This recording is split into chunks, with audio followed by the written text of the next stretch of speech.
Good evening, everybody, and welcome to another edition of 108 Stitches Baseball Talk. My name is Scott Morgan, Roth Motor City Madmouth, and I am pleased to be joined by my crew, Rick Curti, Mr. Opinion. Good evening, Rick.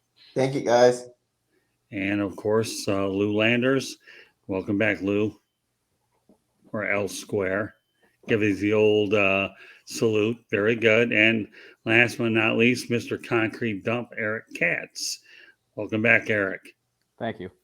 All right. Well, you know what? Tonight's show, just to let everybody know, is we're going to be going around the world of baseball. And when I mean that, I mean it literally and figuratively. So, with that said, we're going to lead off with the World Baseball Classic returning the spring of 2023. Rick Curti, what are your thoughts? Do you think that's a great idea? This was a brainchild of Bud Selig. Yeah, I mean, if you want to make the game international and bring it to other countries and have a competition, yeah, I think it's great, and I think it goes well with the MLB wanting to put some games like we mentioned before in Paris and in Asia. So I think it goes hand in hand with what they're doing. So to me, it makes perfect sense, and I think it's a great idea to not only showcase the United States, but to showcase other countries like Mexico, Denmark. I mean, there's countries that I had no idea had a baseball team, but they do. So I think it's kind of fun. Do you like it that it's being held during spring training? Yeah. I mean, I mean, you can't do it during the season. I mean, you have to do it sometime. That, or they could do it after the season. So I probably would maybe like do it after the season, but I don't have a problem with it. Eric? I mean, it showcases the talent, showcases Major League Baseball, like the best that the league has to offer. I'm okay with it, especially because I don't think the Olympics are going to have baseball and softball again.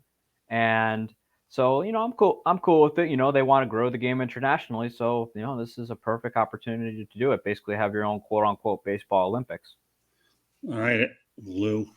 Well, I agree with what these two guys said, but I also like that it kind of showcases people you don't see playing in Major League Baseball. A lot of players you wouldn't know exist. You don't know much about them, and you get to see them. You get to see different styles of baseball, specifically from, Taiwan, Chinese Taipei, Japan, whatever it might be. And all those Asian ball clubs are usually very good. They play the game the right way, contact, speed, great defense. You don't get to see that a lot in Major League Baseball anymore. It's kind of that true 3 outcome, homer, walk, strikeout. And you kind of see the Asian teams playing fundamental baseball that I think we all grew up watching. So I kind of like to watch that. I like to see some guys that may have retired from Major League Baseball, but maybe represent their country still. I think it's great. Yeah, I do too. I'm glad to see it come back. And, you talk about some guys that have retired from Major League Baseball. It is good to see them play for a few more weeks. Show that you figure you've done everything in the game. So now you have a chance to go ahead and win internationally, And not to make it a political show or anything like that. It is unfortunate and that I used to love watching when the United States competed against Russia in any foreign international competition. Although I know Russia is really not known for their baseball, but yes, there are a lot of great countries. When you have a chance to see Puerto Rico, Japan, South Korea, and the beat goes on. And folks, just so you know, 108 Stitches can be heard on Spreaker, Spotify, Apple, Google, iHeartRadio, wherever you get your podcasts. Also, want to point out that when you subscribe to the South Florida Tribune YouTube channel, you get the visuals as well.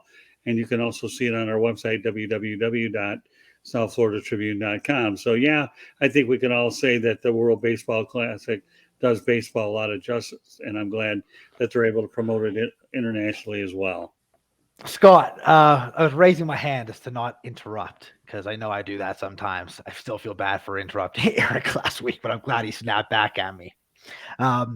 So you mentioned to Rick that you weren't sure how he felt about the timing of the World Baseball Classic. Should it be in spring training?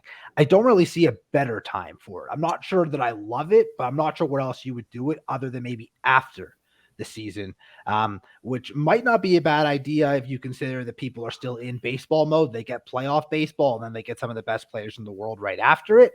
But I would make an argument that a lot of players might not want to play in that after a long season, whereas at least in spring training, I mean, they're already playing anyway. My only concern would be you see injuries sometimes because guys are playing way too much, way too fast, and they're not built up properly yet. Kind of like what we might be seeing now with the shortened spring training this year. Yeah, Well, but I let me point out one thing, Eric. Hang on for a second, okay?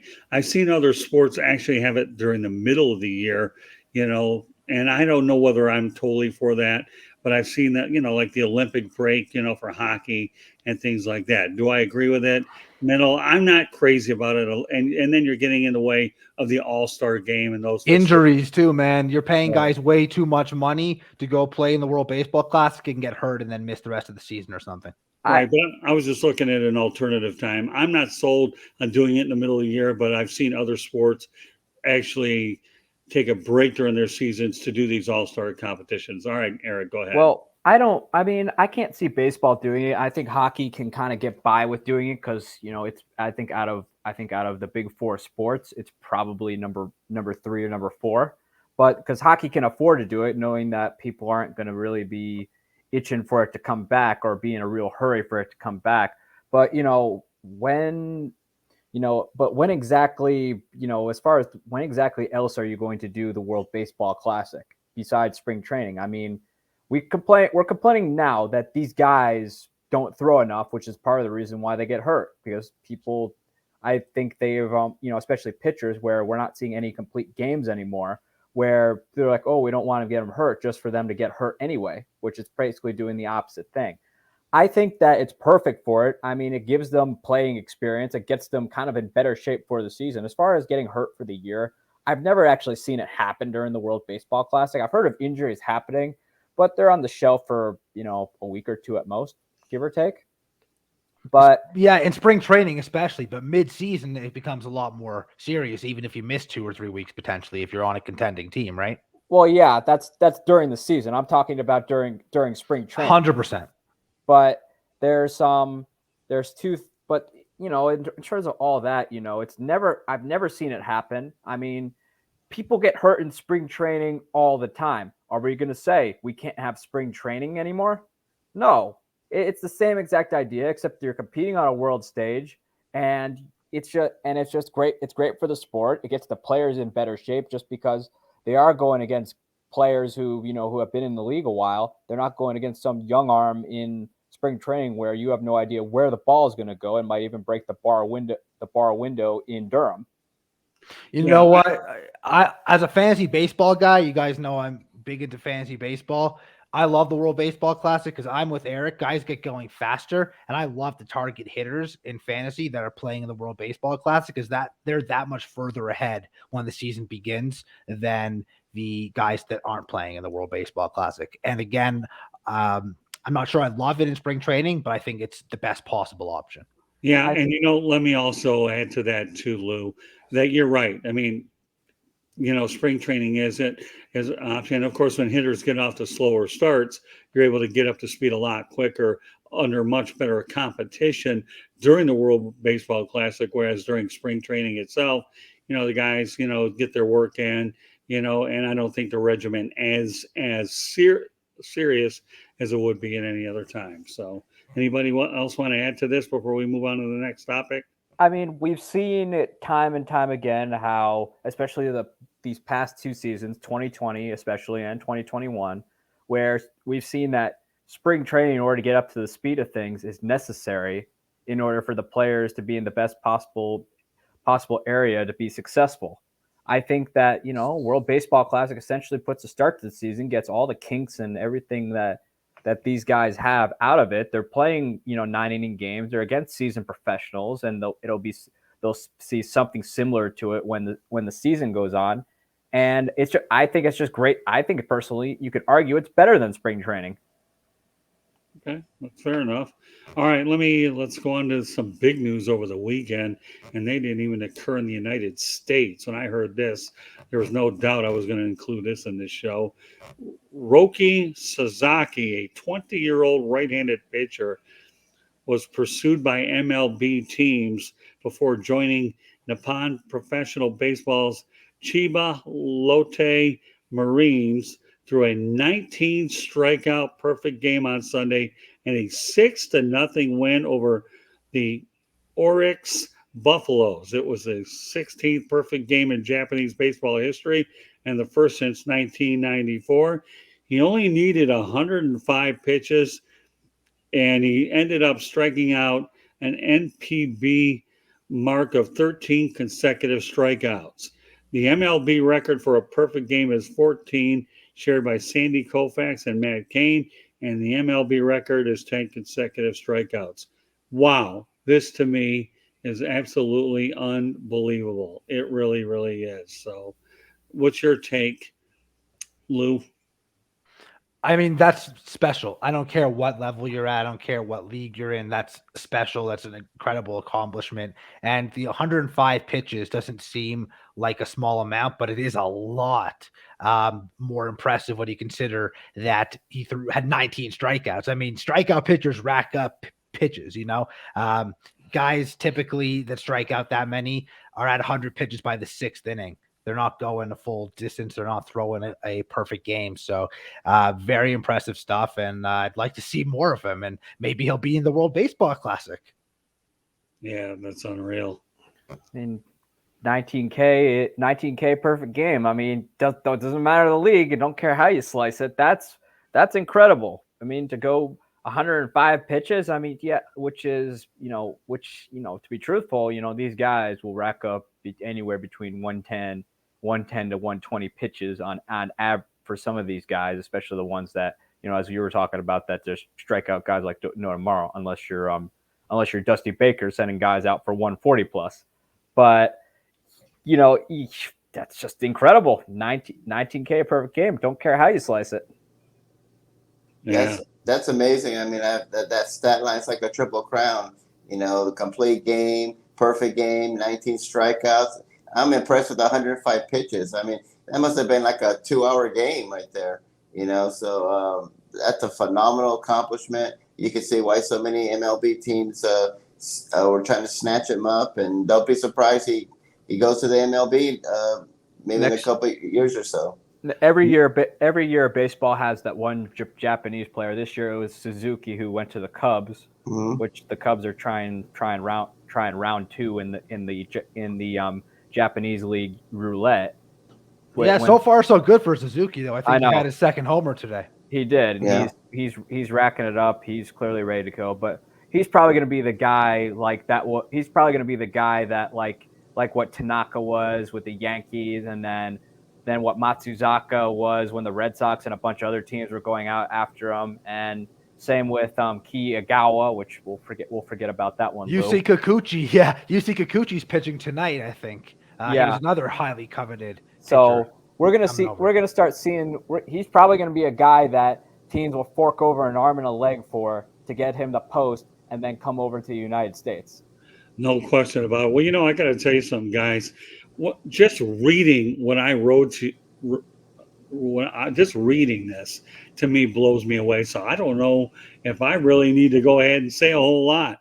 When I just think of, like you say, Rick, the 105 pitches. That's a great Maddox right there. That's a great Maddox stat line right there. Oh, I know. His control is unbelievable. The umpire must have took him out for a beer for making his job so easy. And what was it, 19 strikeouts? And what was it, like 14 in a row? Well, this is like Nolan Ryan, Walter Johnson territory that he did. This is unbelievable. Yeah, 19 strikeouts and 13 in a row and 105 pitches. I'll tell you what, folks, I don't give lottery advice, but if you're listening to this show, there's a bunch of good numbers here that you can tie the 13, the 19, and the 105.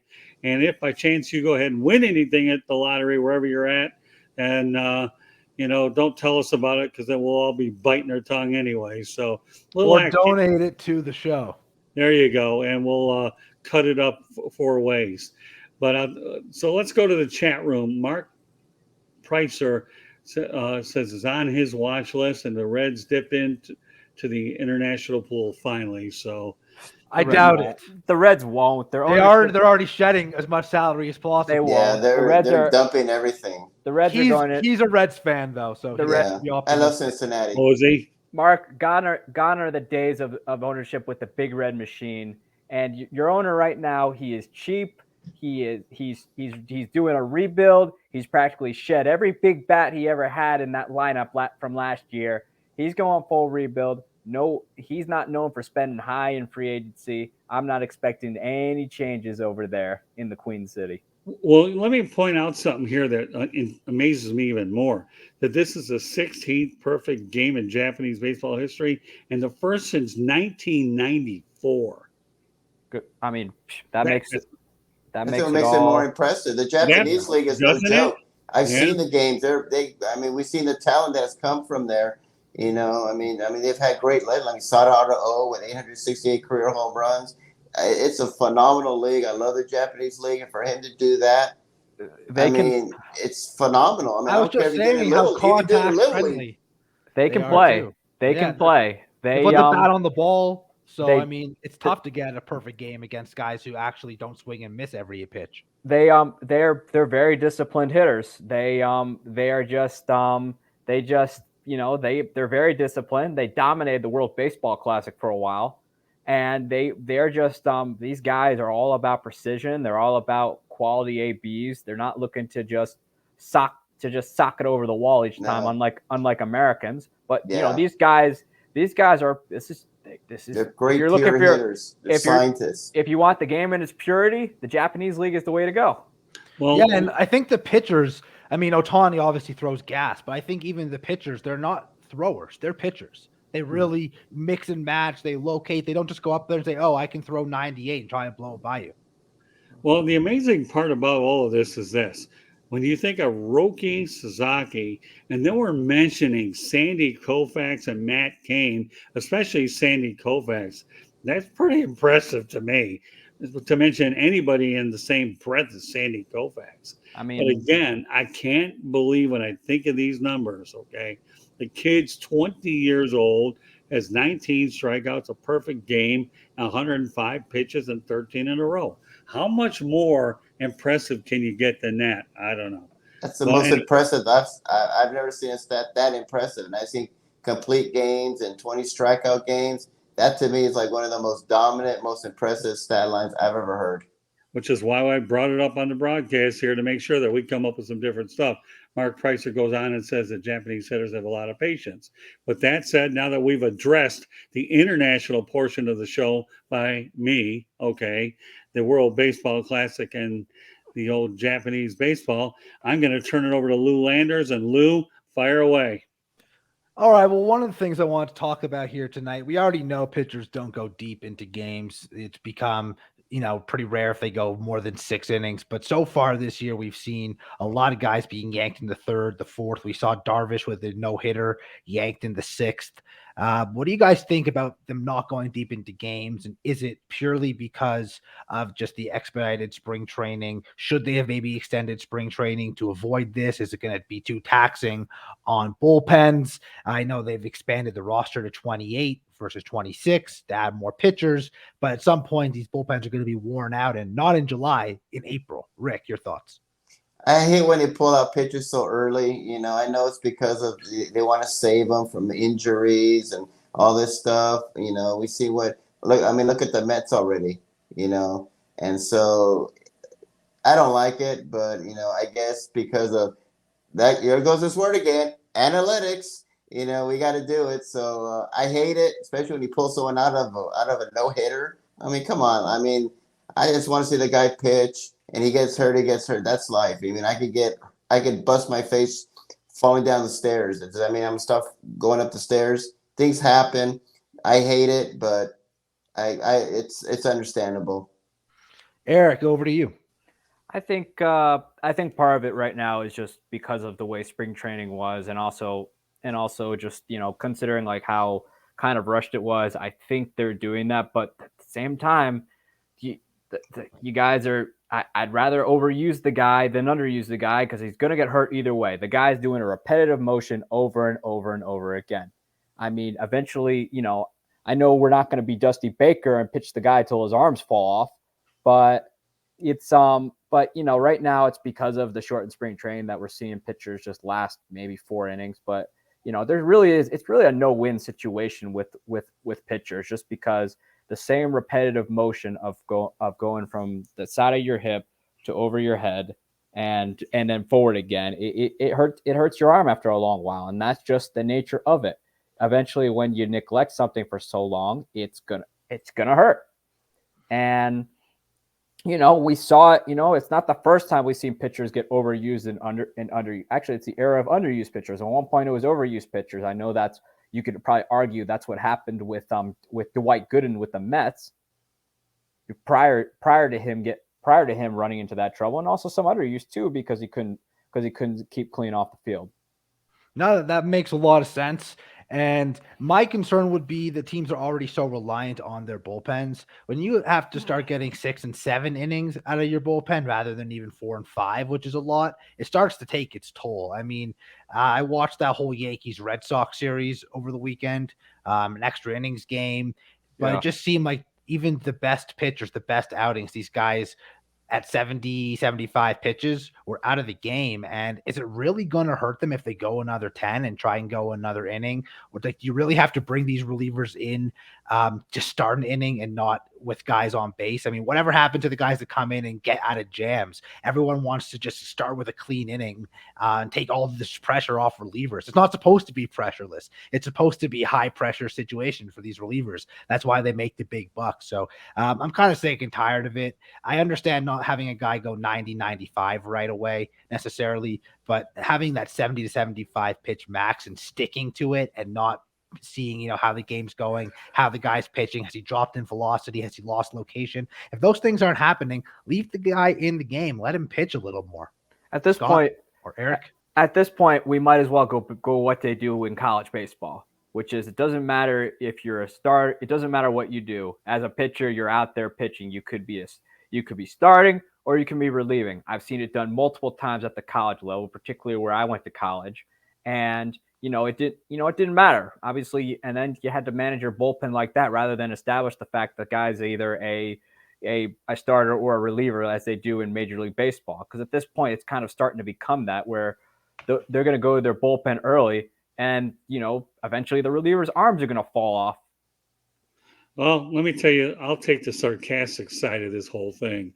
Number one, okay, pitchers don't go deep into games anymore anyway. So words complete game is like a foreign language these days. So what's the difference? So not going games deep into games with expert, that doesn't surprise me. Nowadays they're trying to be a little bit more cautious. I understand why. And you pointed out, Lou, okay, you have 28 pitchers for a while, you get 28 players for a while with more pitchers. But, to me, I've always felt that pitchers should be stretched out 7, 8, no matter what anyways. And all this specialization gets on my nerves. It really, really does, especially back in the old days when they used to pitch on 4 or 5 days rest. So, and I talked to Sandy Alcantara during spring training, guys, and I can tell you right now, he came into camp in really good shape. And, you got to remember, got to wonder whether some of these guys came in to shape and all that. And you think things are bad now. What about COVID-19 2020 when these guys were throwing into socks and all that and trying every way that they could to stay in shape? So, am I surprised that they're not going into? Yeah, I am a little bit. But by the same token, that's today's Major League Baseball, right? Everything is a lot more cautious. And again, being old school like I am, I still miss a complete game. So I'm with you all the way. What can I tell you as far as going deep? They don't go deep anyway. So what's the difference? Yeah. Well, while we're on the subject of pitchers and relief pitching and all that, been a trend for a couple years now, but so far to start the season, we've seen it multiple times. Other than maybe 4 or 5 teams out there, there seems to be a revolving door when it comes to the 9th inning for a lot of these teams, who's closing.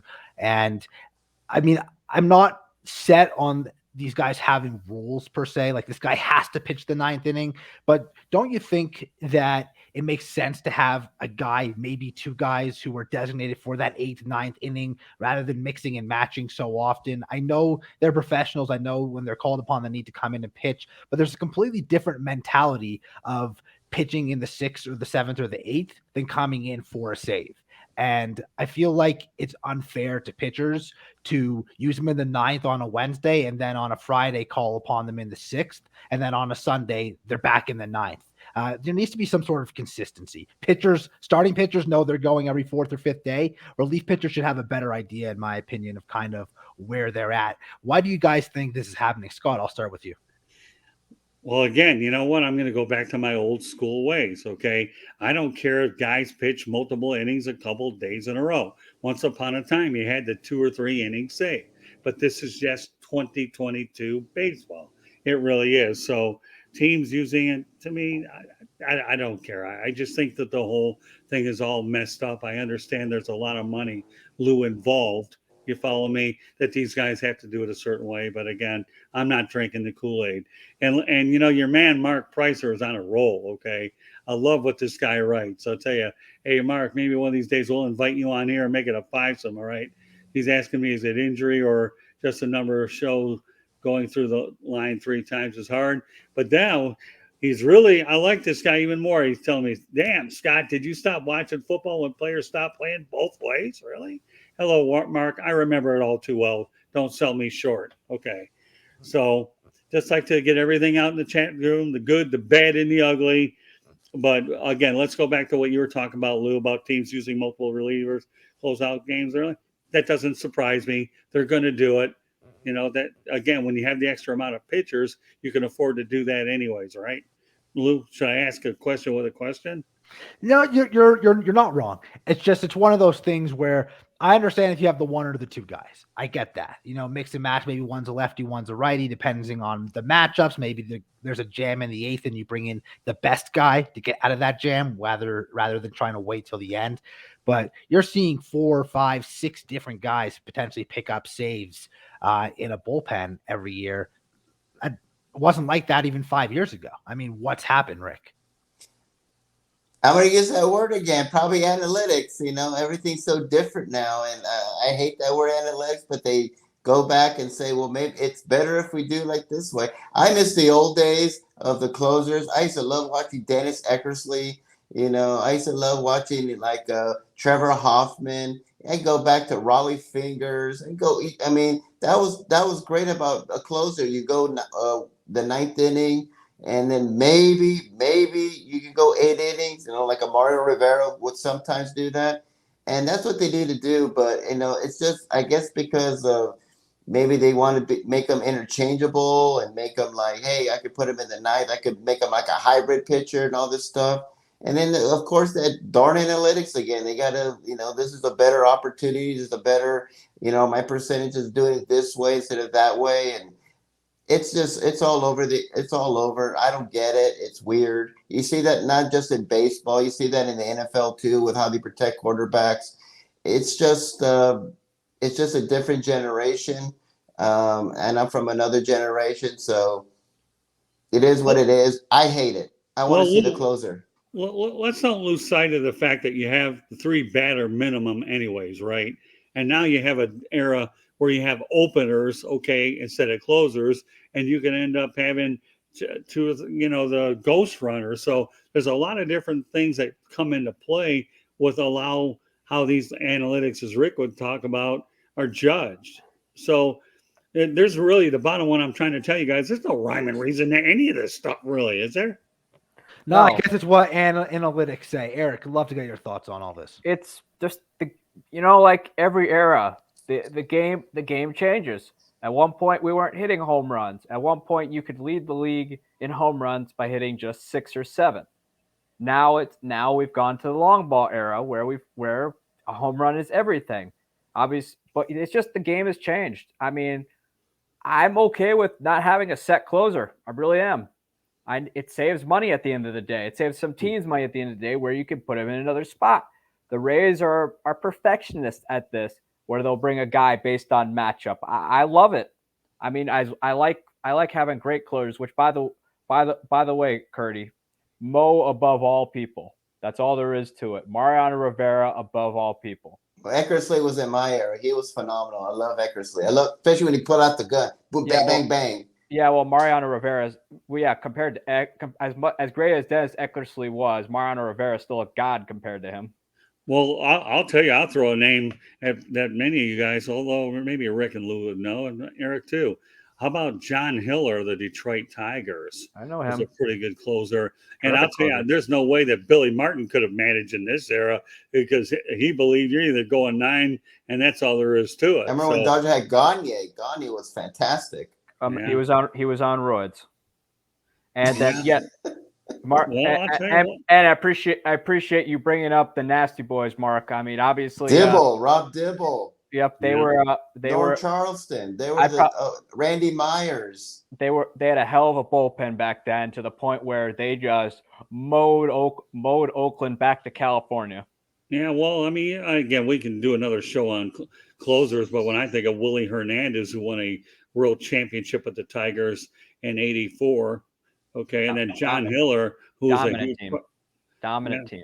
right, oh yeah, and then John Hiller was a big part of the '68 Tigers. So Even I Brad mean, Lidge. Brad Lidge. I mean, what I mean, happened to the closer roles? I think We I still think have some. I mean, She- Kimbrel has been excellent for years. Kenley Jansen has been excellent for years now on a different team. Aroldis Chapman's pretty damn good. I'm sure I'm missing some obvious ones, but there's It's like still Hader, Liam Hendricks. There's some good ones, but I it know used to Hader. be that almost every single team had that designated closer. Now, I think I've named all of them. No? Scott, I'll date you one back where this was an episode of the TV show MASH with Alan Alda and them. And yeah, and there was an episode where the Dodgers, it was the famous Bobby Thompson game where the Dodgers were playing the Giants. And Winchester, who was played by I forget the actor's name, was like, as soon as they brought Ralph Branca out, he's like, Branca games in the bag. And David of course, Ogden Steers. That's the actor's that's name. who I was thinking of. I name was at the tip of my tongue. I just could not remember it. That's a great episode. And Klinger and him bet, and that was the Miracle of Coogan's Bluff where they came back, and the famous Bobby Thompson home run. Yeah, right. And I'll add a little light to this one. My mentor, and I say mentor, Ernie Harwell, called the shot heard around the world, but he did it, I believe, on TV, not radio. So there you go, Lou. Well, okay, my mentor, Ernie Harwell. I know that I have a bunch of baseball geniuses on this show. And, you look at my Facebook page, my Ernie Harwell was my Uncle Ernie. Rest in peace, Ernie. There was no doubt I was going to. These guys are bringing up Bobby Thompson. Shot heard around the world. I'm making sure that everybody knows how proud I am and how I love my Uncle Ernie Harwell. So, Ernie was classy in the beginning. One of the greatest. Classy in the beginning, classy during the break, and classy in the end. Well, getting off subject a little bit, when I can mention Ernie Harwell, so be it. So, all right, so there you go, Lou. We got pitchers not going deep. We got teams using multiple relievers. Where are we going next? We're going to the top prospects making debuts. More young players making debuts earlier than ever before. We're seeing some of the top guys in Major League Baseball in Bobby Witt, in Julio Rodriguez, in Spencer Torkelson, and Hunter Green, and more are coming. Personally, I love seeing this. I'm not sure if it's because of the new CBA or not, but not having these guys have to wait till maybe May to come up because they want to have another year of service time. I like to see teams bringing these guys up, going with their best rosters. I love to see it. None of them have had incredibly breakout game yet to start their career. Hunter Green was impressive for a while. I think they've all gone into the hit column finally now. Bobby Witt looks great on defense, but it's exciting to see kind of this influx of young talent, in my opinion. Eric, are you excited as I am to see it? Oh yeah. I think it's great. I mean, if you're a top prospect, why not give you that chance to compete during the season? If it doesn't work out, we'll send you back down rather than put them at single A and then work your way up, where these guys are just tearing it up at that level. I mean, Bobby Witt, that guy is gifted. I mean, I think we got some, I think in Cincinnati, I'll give you one, Mark. I think Hunter Green, man, what a talent. I think these guys deserve the opportunity to try and compete at the next level before you put them back down where when you send them to single A where all they're throwing is fastballs, these guys are taking it right out of the park and probably landing in some guy's backyard. No, absolutely. And Riley Green was another one who was going to make the opening day roster before an injury. CJ Abrams of the Padres got his chance because he had a good spring, and Tatis Jr. got hurt. So we're seeing it all around the league, more so on teams that are trying to win now, other than the Reds, of course. I think they called up Nick Lodolo, though, another one of their top prospects. He's going to make a start soon. So it's exciting to see it around the league for sure. Obviously, we've seen it, with the odd guy like a Soto and a Cunha and a Trout and a Harper and so on, but never so many all at one time, all to start the season on opening day. So that I absolutely love. Rick, your thoughts? I mean, I love it too, instead of waiting 2-3 years, like, oh, this guy's going to be the next this or that. He's going to be the next Mickey Mantle, and you got to wait 2-3 years. Or the NBA or the NFL, boom, they're in there right away. And I think that's what MLB is trying to do. They want to make the game more excitable. Why wait 3 years when a guy is doing fantastic and, he's getting promoted from single A to double A. Now he's in triple A.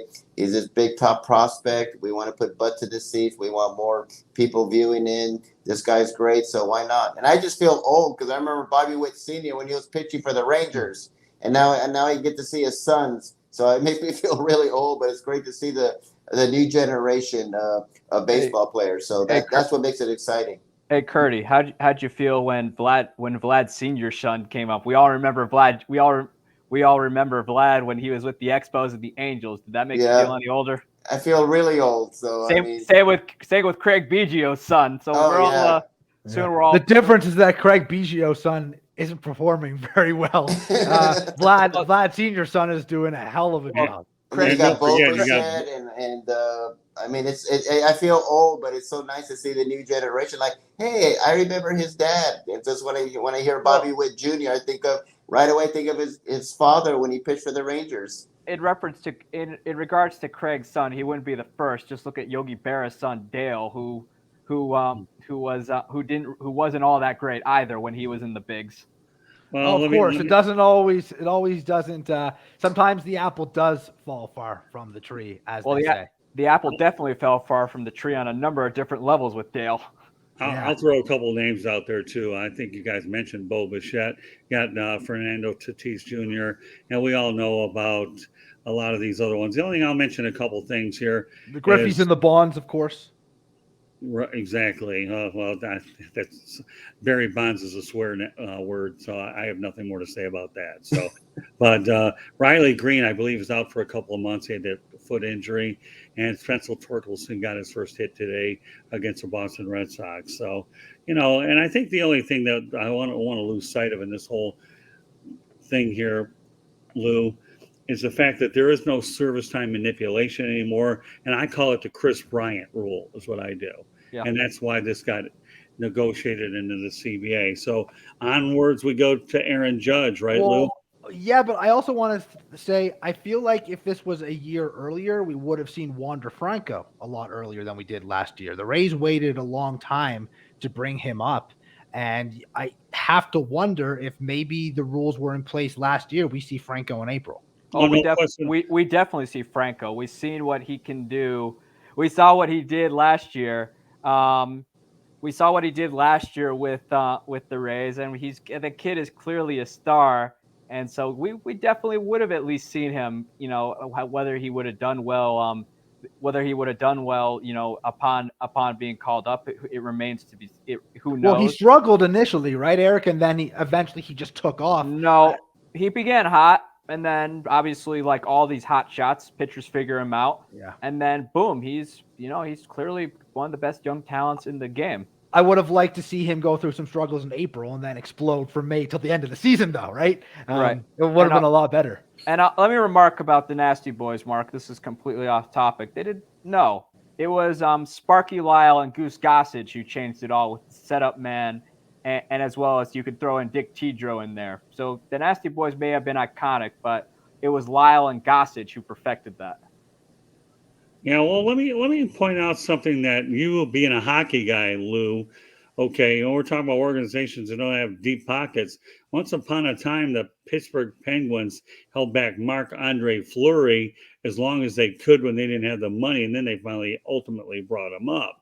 So, we can say what you want about manipulation of service time, but it does happen in other sports, especially hockey. And that was the best example that I could point out.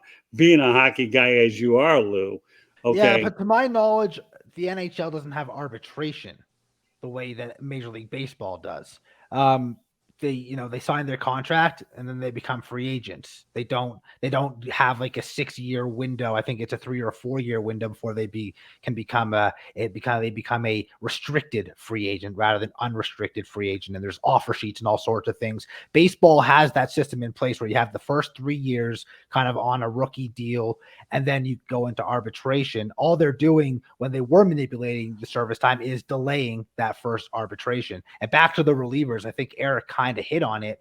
When you have these guys and they're starting to get saves and they're becoming closers and they might get 20 or 25 saves a year, that comes back to bite you as an organization when it comes to arbitration. So it's better to hold guys back and let each guy get 12 or 13 saves, and then you don't have to pay them as much in arbitration. Well, and I'll tell you what, I'll take it a step further. Okay. If a guy feels like you're holding him back in arbitration down the road, don't you think that may factor into his decision whether he wants to leave you because he's angry because you had done that? So, let's. Thank you for this segue, Scott. We're going to move on to a topic that might have something to do with what you just said. Well, you know what GMTA stands for, guys? Okay, in regards to touch on the NHL, I mean, that was obviously before. I think that before they had to shut down the whole year, or was that after when they held Marc-Andre Fleury back? I believe it was right after. Okay, I was expecting it to be before because there was a number of issues at play at that point in time. It might. Oh, you know what? I think it was the year before because Crosby was the year after. Yeah, Crosby came into the league the year after. So yeah, I think it was the year before. Because that was part of the catalyst to why they canceled that season was because of the service time. Of course, there was numerous other issues going on during that time, but that was back when the owners had a tight grip on the league. It was an owners' league at that point. I think the NHL was one of the last leagues to have owners completely dominate the league. Yeah, well, getting back to my GMTA, Lou, you know what that stands for, right? We'll see what you learned from me all this time. Good morning, Tom Arnold. No, that's in Hollywood. Great minds think alike when you were talking about segues. So that's where you so you were setting me up. I appreciate it. Thank you, sir. Come on. I've been in this business 42 years to set you up, pal. And so, when you can pick up signals with your co-host, it's a beautiful thing. I do want to mention, though, when it comes to hockey and other sports, leagues are going to hold you back any way that they can, regardless, either avoid one, paying you, or two, they want to, again, they're holding on as long as you can. So it doesn't make any difference to begin with. Maybe the NBA is a little bit different, but, where hockey, they'll hold you back. They could bury you in the minor leagues if they want. Basketball could bury you overseas for a while.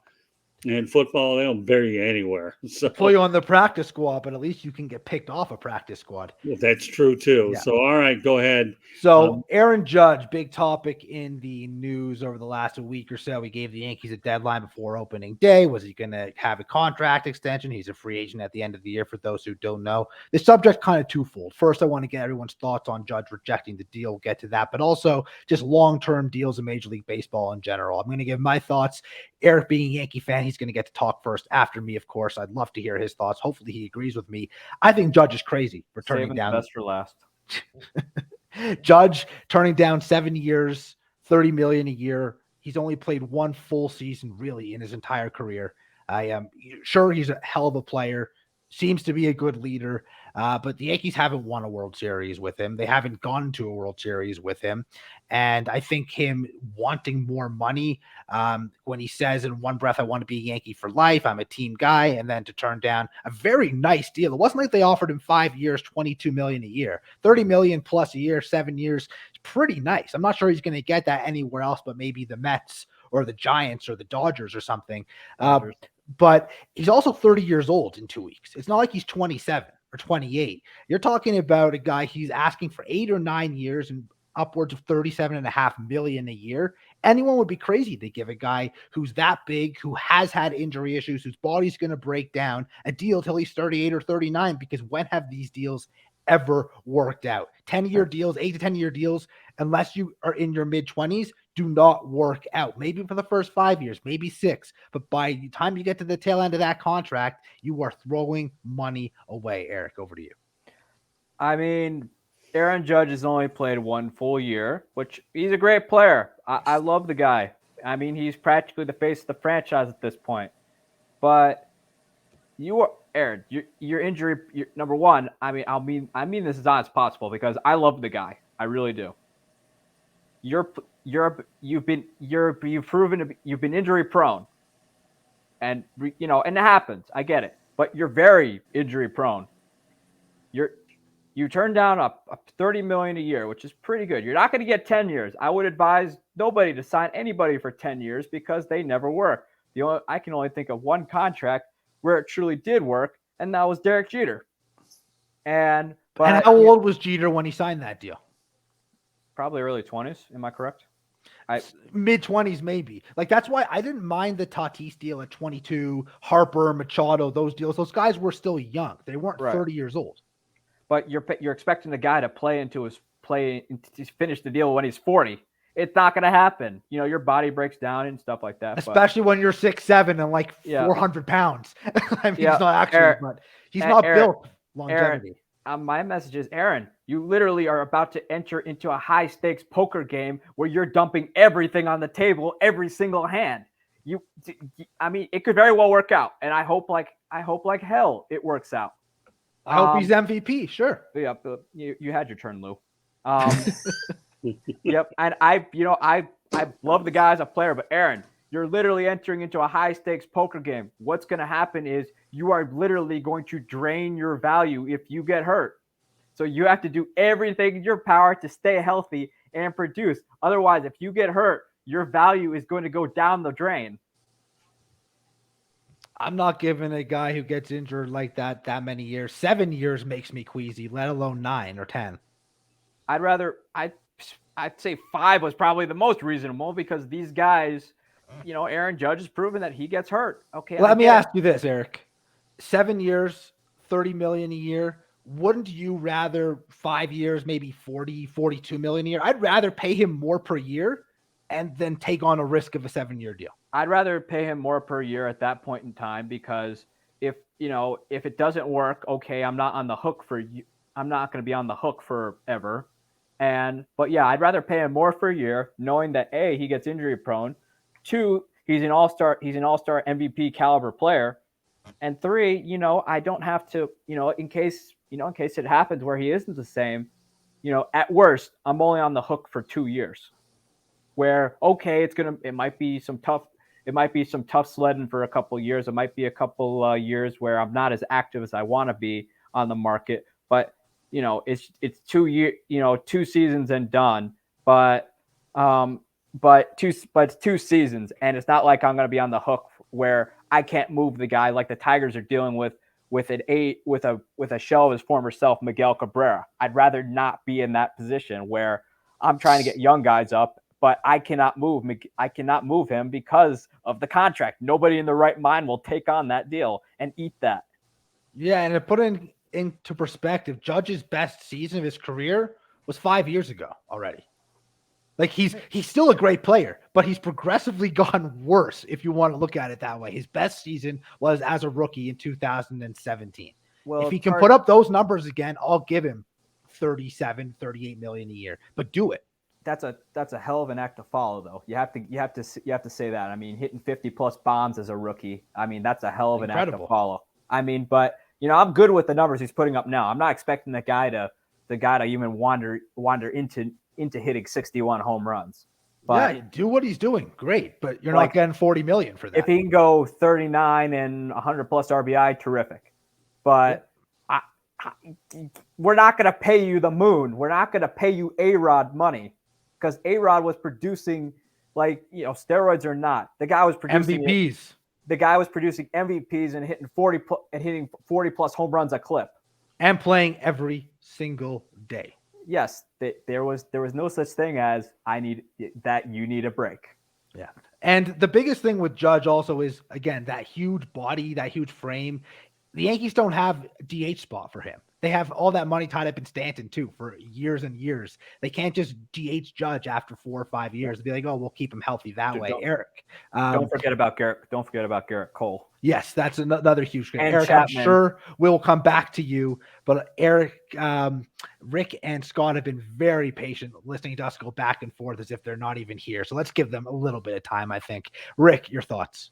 Well, I've never been a big Aaron Judge fan. I mean, I call him the Dave Kingman of this generation. The guy, 245 average, but that's not true. Nobody hits 75 or 280. Nobody hits your average. Hold up. He's a very good defensive player, graded incredibly well, has one of the best arms, is a Gold Glove caliber right fielder, and hits about 275 or 280. So those are all false. That's not true. He strikes out a lot, yes. But he's a very good fielder and a very He's good just hitter. known for hitting moonshot home runs. That's all he is. He's a one-trick pony. And I would not pay him a cent. I would get rid of him. And he's crazy. He's getting some bad advice from his agent, or he's drinking some type of Kool-Aid, or he's on something, because there is no way in God's green earth that the Yankees are going to give him that type of money. But to me, he's a one-trick pony. He's Dave Kingman, and I'd get rid of him. I wouldn't go that far with Dave Kingman, because Dave Kingman was Rob Deere. Then no, he's better than all those guys. He's a hell of a player, and he can do absolutely everything. He's just injury prone. All Kingman and Deere could do was they were essentially Joey Gallo before Joey Gallo. They either hit a home run or they didn't.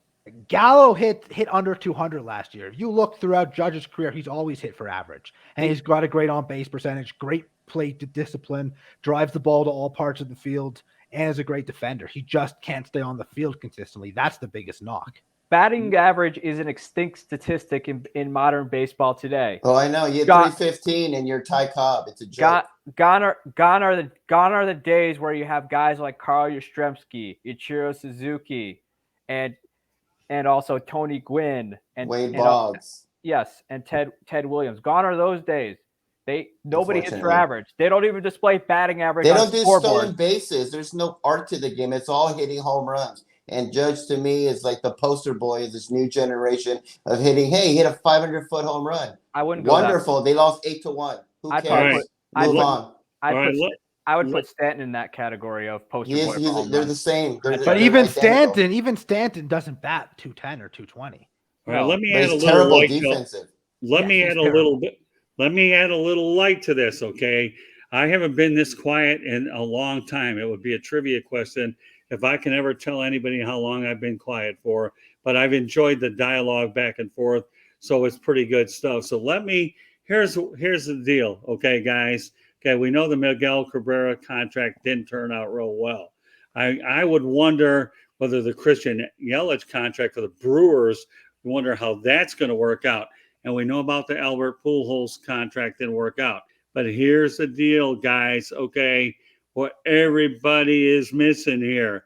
Number one, if George Steinbrenner were the owner, he'd pay him the money, give him whatever the heck he wants. Yeah, but the Yankees would have Bryce Harper and Manny Machado and Max Scherzer too, if George Steinbrenner was still here. That's true. But if George Steinbrenner were the owner of this, then Aaron Judge would have gotten his money. No ifs, ands, or buts about it. But the one person I'm surprised that nobody mentioned here is this. Right down in that National League team called the New York Mets, a guy by the name of Steve Cohen will pay it. So for anybody that says, okay, that he ain't going to get paid, I can tell you right now that if I were Aaron Judge, okay, and I wanted to get paid that kind of money, you have an owner there who, by the way, in the collective bargaining agreement, they had the Steve Cohen rule.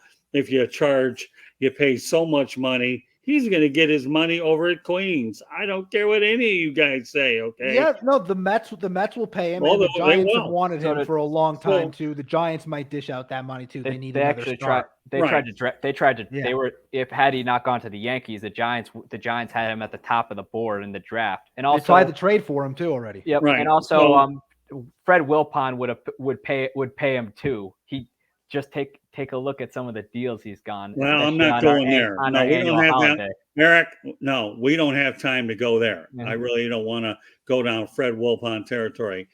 Okay, I don't mind a lot of things, but not there considering the nature of the subject. The Mets would pay him, but you know what? It would be a mistake to pay him if they pay him $40 million. Firstly, it'd be a mistake for him to go to the Mets. The Mets spend all the money in the world, and players go there and they suck. They Yeah. stink. They It's a get injured. gargantuan stadium. They can't hit home runs. But if you're Juan Gonzalez, chasing the money, you're going to go to the Mets, and you won't go very far to do it. Well, Again, I will say I would lose a lot of respect for Judge if he's just chasing the money. If he leaves the Yankees, fine. By all means, but go somewhere where you can really make a difference to the team, where, things are looking up. Sure, the Mets might be better this year, and I respect Cohen for spending all the money and trying to win. Don't get me wrong. I'm all for that. Good on him. If he can do it, he should. I wish more owners would spend more money. But going to the Mets is a clear sign of I'm taking the money. The Giants, not as much. If he goes to like an NL West team, I know the Angels spend a lot of money weirdly. He's from California, though. So if he goes to the Angels to play with Mike Trout or something, okay, cool. Grew up in Angels, but the biggest thing for me, if we're going to look at big contracts, Robinson Cano was a superstar player with the Yankees. Sure, he was on steroids, this, that, the other. The Yankees didn't pay him, and he had done more than Judge has done so far. So they're not going to pay Cano. Year, and that was it. No, Judge has been good. Prone. Judge has been good. He's been very good. He was an all-star last year. $35 million. I think a 3-time all-star. He's a very good player. I'm just saying, if they passed up on Cano, if they let Cano walk, who had done more, who had won a World Series, who was more consistent, who played every single day on the field contributing, then why wouldn't they let Judge walk? Well, here's the bottom line, okay? I agree with everything you guys are saying. I think any contract longer than 7-8 years is a mistake, especially when you look at the age situation. He's going to be 30 in 2 weeks. Yeah, right. Well, that's what I'm saying. So you're talking late 30s, and we know how these deals have worked out. They have, you get 3 or 4 or 5 years of production, then you're stuck in year number with 3 years to go. And as a result, but the reality is I do agree. I do think he should have accepted the Yankees offer. He is betting on himself. We'll just see how this thing all plays out. So, you name me a long-term again, you're talking baseball where contracts are guaranteed. The NBA contracts are guaranteed. Okay. And then not only that, you're talking hockey contracts are guaranteed, although they don't get paid any money anyways. I can get into that for another show, that the hockey salary cap is probably a lot less than what a lot of these teams' payrolls are, what one guy gets. I've done some research there. But I agree. I mean, these contracts, long-term deals being what they are for a lot of years after a certain expiration date, they'll get them. But, again, and we'll go back to the fact that, I do believe that the Angels spend a lot of money. The Giants would be better destinations. But again, you don't know what a guy's thinking, do you? Texas just spent a bunch of money. It would be a smart move for Texas to add Judge to the money they've already invested in Seager and Semien. If you're going to go all in, right? That's the type of team where I'd be like, you know what? Good for you. Take the money, but go to a team that's trying to build something that's like, going all in, trying to like a piece away. Yeah, change the face of your franchise kind of thing. One more thing I would like to add on, just an idea that I've kind of floated around a little bit on these long-term deals and get some more thoughts from you guys. If you want to go 7 years, okay. But if you want to start tacking on the 8th, the 9th, the 10th year, that's where I think they need to be a lot more incentives in these deals. Give Judge the 10-year deal. But after year 7, if he hasn't averaged 120 games a season, then the deal can be voided. That's a good idea, Lou. Make him play a certain amount of games for the rest of that contract to kick in. That at least is a win-win. If he can stay healthy, he'll get his 8th, 9th, and 10th year. If he can't, then at least the Yankees have a little bit of security and be like, no, we're not taking on the last 3 years of that deal. See you later. Bye-bye. And I'm not just saying the Yankees. I think every team should be thinking of doing that if they're going to give out a deal more than 6 or 7 years, because these guys can sign these deals. They get guaranteed money. They stop caring as much. I'm not saying they don't care at all, but they stop caring as much because they've been paid. And what is in it for the organization? I'm usually pro player, but in this type of situation, I'm just not. Eric? I would love if they did it obviously – toward the end, especially with them aging, have them be a little more incented. Kind of like similar to how A-Rod's contract was structured in New York, where if he hits, if he hits 500, 600, 700 home runs, he gets this amount of money. Except I'd like it a little more, instead of just having the guaranteed money on top of that. With that, it should be a little more bonus pooled. So that way, yeah, you paid your money in the first few years of the contract, which everybody knows it's very hard to play into your 40s. There's only a handful of guys that do it. And they're typically DHs only. Right. And it's just essentially it's just a spot on the bench is all it is, to an extent. But Eric, would you not take an average of 120 games a season from Judge over 7 years? Maybe 1 year he only plays 95, 1 year he plays 105, but other years you're getting 130, 140. I'd be okay with that if you can get into the hundreds. Yeah, I'm not expecting the guy to be Cal Ripken Jr. playing every single day, but if he can get into like the 100 game, the mid 100 range, like 100, 120, 110, 100 even, and maybe into the 90s if you have to go that far. I'd be okay with that. That's a worthwhile deal to me. Yeah, let him play 120 games on average and earn the remainder of that deal. Scott, your thoughts on incentivizing these types of long-term deals, not just the Judge stuff. Eric and I are focused on it because it hits home for us a little bit more. But just in general, having a little bit of security for the team if they're giving out those types of contracts, $400 million for 10 years, $350 million 10 years, that's a lot of money. The only thing I'll say about any contract is this. I have no problem with a contract being incentivized at any level, period. I don't care whether it's on the back end, the front end. To me, if you can earn your incentives, more power to it, because that with incentives comes production. So I don't care if it's a 10-year deal or a 5-year deal, incentives are okay with me. That's all I have to say about it. Mr. Opinion. Well, I mean, I'm not a fan of these big old contracts. I don't care if you're 20, 19, signing someone with a 13-year contract and all this, to me, is insane. So, I mean, but it's always good to, like, I agree with you, Lou, like the last 3 years, if they're not producing, it's like bye-bye time walk, so. But to have a little incentive, sure, it's good. I think it's good for the player, good for the team. So you got to do what's best. The player's got to do what's best for himself, and the team's got to watch their backs, because these long-term deals and all this, they never work. So you got to do something.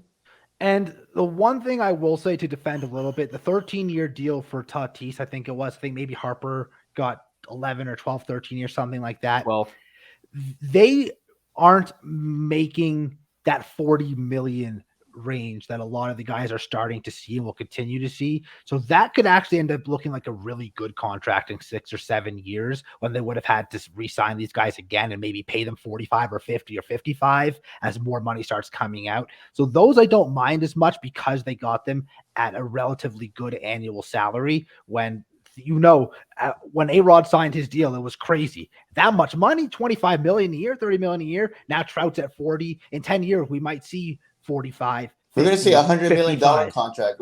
Someone's going to make $100 million. We're getting there. Scherzer's getting 45 already, right? That's why we need a salary cap. But they might actually have Tatis at a bargain in 2 or 3 years, which is why I'm okay with that sort of deal, because it might have been smart for them to invest. The Braves have done a really good job. They have guys like Albies and Acuna Jr. locked up on really team-friendly deals by offering them basically money throughout their entire first 6-7 years through arbitration, giving them more money than they would have gotten if they would have done the rookie contracts into the arbitration years. I'd love to see teams start doing that more too. Jose Ramirez got that from Cleveland, and he rewarded them by signing a very nice team-friendly deal, an extension. That's the type of stuff I want to see organizations paying earlier on during these players' primes, not overpaying past their primes. If I could say something about Aaron Judge, my advice is hire Bobby Bonilla's agent, and you'll get paid for 30 years while you're not playing. That's my advice to him. Well, you know what? With that said, okay, we're going to end that topic on a Bobby Bonilla note, okay? Because I don't think you can end it any better than that with that segue. So, all right, Lou, you wanted to talk about a trade? It's not that big. It's not that big of a deal. It's just a Twins Padres deal with some relievers and whatnot. I thought it might be of interest if we didn't take 4 hours on Judge, which I'm glad we did. I'll turn it back over to you to wrap things up, or if you Well, guys go have ahead. anything else. Well, while you put it in there, why don't you let everybody that's curious about it just give them a summary of the trade real quick. Okay, Twins and Padres exchanged a couple players. The Twins got Emilio Pagan and a starting pitcher named Chris Paddock from the Padres, and the Padres got themselves a closer in Taylor Rogers and an additional outfielder in Brent Rooker. Fairly minor deal, except the Padres didn't really have a closer set. Kind of going back to what we were talking about earlier, and they now do with Taylor Rogers. There was about 3 or 4 guys all competing for that role. Now they have their man. But now him leaving Minnesota opens up a revolving door potentially there. So wherever you go, you can't hide from the revolving door closer. There you go. All right. Well, folks, just so you know, this is 108 Stitches Baseball Talk.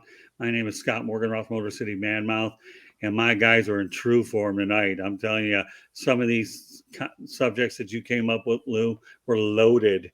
And I mean loaded. And that's why it was so interesting to watch you and Rick, Eric, talk about the Aaron Judges, because some of these topics deserve a fair amount of time. But once again, folks, it's been a great broadcast tonight. Rick Curti, Mr. Opinion, been on here. Eric Katz, Concrete Dump, and Lou Landers, L Square at Landers Talks. Great show tonight. Proud of each and every one of you.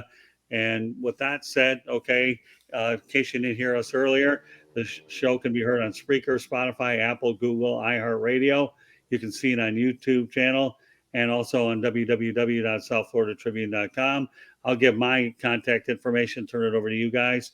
You can find us on Twitter at Tribune South, and you can email us at southfloridatribune@gmail.com. So, I also want to give a kudos to Candy Ebling, who does a remarkable job with the website, making sure these broadcasts get up there in a timely manner. So if you haven't subscribed to our YouTube channel, please go out there and do so. You'll get all the notifications when our shows come up. All right, Rick, take it away. Let everybody know how they get a hold of you. Well, you can find me on my website at www.charlottebats.com. I'm also on Facebook at Charlotte MLB. I'm also on there as Charlotte Bats. I'm also on Instagram as Charlotte Bats. I'm also on Twitter, Charlotte Bats Baseball. And I'm also on LinkedIn under Rick Curti. And my email address is cotbatsbaseball@gmail.com. All right, and one other comment in the chat room other than Mark Pricer comes from Ron Kroll. Why are the salaries ridiculous when the owners have their club values go up hundreds of millions each year? You know what, Lou? I'm going to let you answer that question. Then we'll go to Eric and you, and we'll call it a night. Is he saying why do we think these salaries are so insane? Because the owners are making so much? I think that's what he's saying, right? I just want to be clear. Believe so, yeah. Okay.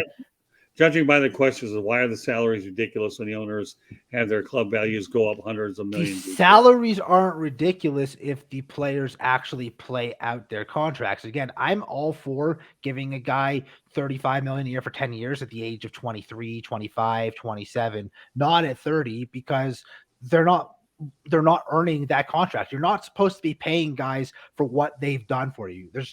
What they've done for you helps you decide how much money to give them, but you're paying them for what they're going to do for you in your contract. You don't give a guy $400 million because he's had 5 good seasons. You're giving him $400 million because you expect him to have 5 to 7 more good seasons. So if we've seen the best from some of these players, why are we giving them all this money? It's not about how much the owners are making. It's about the players staying on the field and the players earning that money once they've signed those deals. All right, Ron, I hope that clarifies things. All right, Eric, let everybody know they get a hold of Mr. Concrete Dump. I'd like to hear Eric's opinion on what I just said, to be honest. Well, all right, go ahead.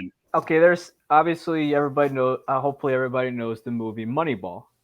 One of my favorites with Brad Pitt in it. There's this line in there saying, "I'm not paying you for what the player you were then. I'm paying you for what you are now." That should be baseball's mode of thinking, where, you can't. I mean, free agency is a very flawed thing. You basically are past the guy's prime by the time he gets to go out and explore the market.